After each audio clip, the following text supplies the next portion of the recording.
Jake thought for a moment, and I opened up our private connection. Jake, what are you thinking? I asked. I think I should agree. It might take longer than we want, but I don't want to risk the runes failing when I need them. He replied to me, then spoke aloud to Selekar. Okay, I agree. Excellent. Let's get started, Selekar said and started to fly away. Follow me, she said, and turned a corner.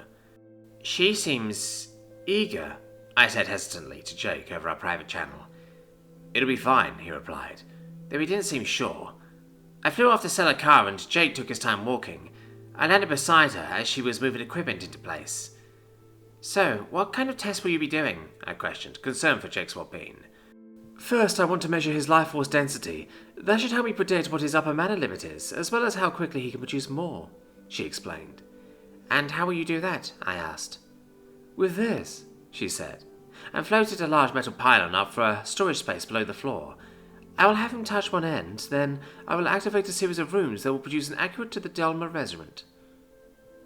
Just as he finished saying that, Jake finally caught up with us. Honestly, I don't know how his species became the dominant life form in his planet if they are so slow. Are you ready to begin? She asked Jake. As I'll ever be, he said with a shrug of his shoulders and a nod of his head. Place your hand on the flat of the pylon and keep it there. Oh, you may feel some slight discomfort, she instructed. What do you mean by discomfort? Jake asked, nervous.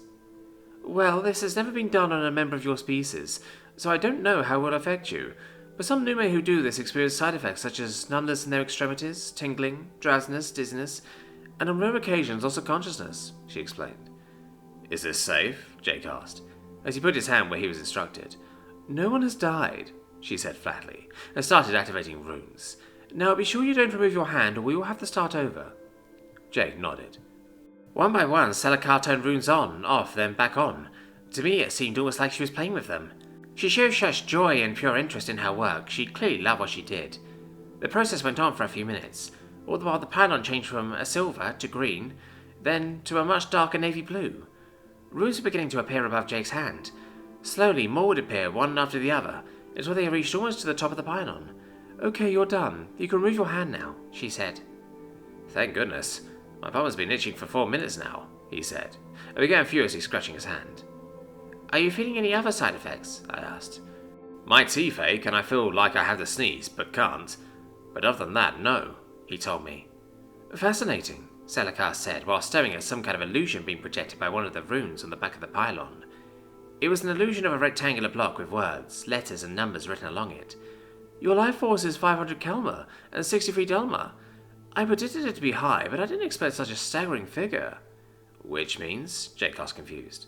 Admittedly, I was also lost. It means you're just over 100 times stronger than an average Nume, and at least 5 times stronger than a Court Mage, she said.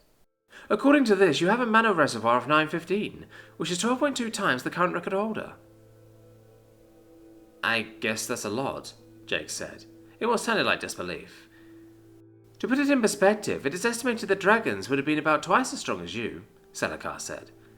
I was shocked, but more than that, I was left with a single question. How did I ever manage to summon a being so much more powerful than myself?